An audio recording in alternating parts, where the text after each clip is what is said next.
Howdy guys, showed up early this morning to solve a problem of mine. So this tonneau cover is part of the problem, not the problem. It has problems, but again, I have a bunch of stones or whatever in the truck just to kind of, because it's winter time, you don't want to be sliding around. But the problem is over here, those are my straps for cargo and they get wet. My tools, they do have waterproof toolboxes, but sometimes I forget that I leave them open because I'm in and out of these things all day. So sometimes they open up, and I do have some tools that do not have cases, so I keep them in the cab. And I've gotten rid of the tonneau cover because of a back rack problem. If I go over here, I'll show you guys what I did today. And I want to turn the light on. There, moved it over. I welded up, what do you call it? So this is the original bracket for the back rack. And I welded washers to the back rack. I haven't painted it, probably won't get to that. But then I bolted it back down. As you see here, and everything's extended out. Sorry, it's cold and I'm stuttering more. And which allows me to,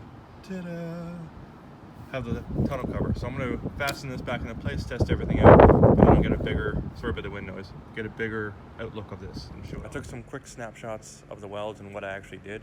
So the back rack only goes so far, and it's built because of the stock stake holds of the bed of the truck.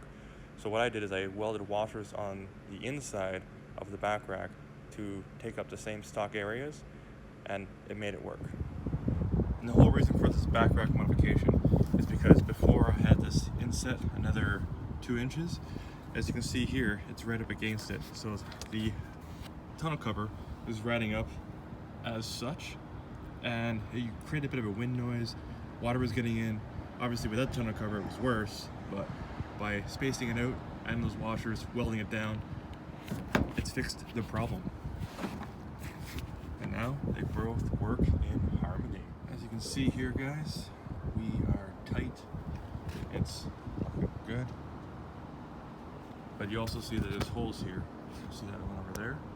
That's because of these. Because this is actually a broken tonneau cover. I've already repaired it a couple times. You'll see this in other areas of the tonneau cover. I don't need to go into details about it.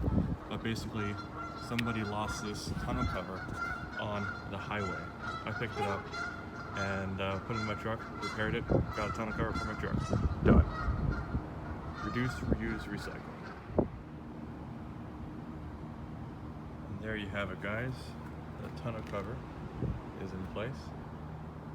Like I said, the reason why I have these holes here is because I had to put bracing in, which prevents you from flattening the clamps that are inside the tonneau cover.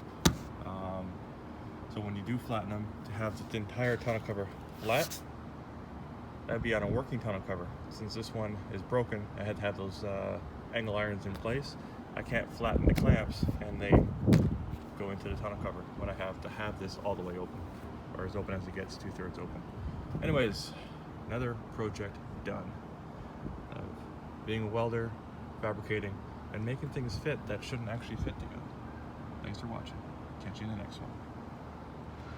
This is the studio for today. This is where I did my work. Got that back rack fixed so that I can put the tonneau cover back on so my tools are safe. Well, safer, as safe-ish as it gets with the tonneau cover. That's like that sort. You just cut it and get into it, but it keeps it out of sight, which makes it pretty good. Very happy that my boss lets me fix and fabricate things on the spot. And as always, I do these videos on the fly with the iPhone. Ridiculous. I know they're bad, but maybe in the future I'll get a little bit better. Until the meantime, if it casts a shadow, it can be fixed. And square pegs, round holes, triangle openings, you can make them all work together with a little bit of a fit and fabrication. Take care guys. Peace.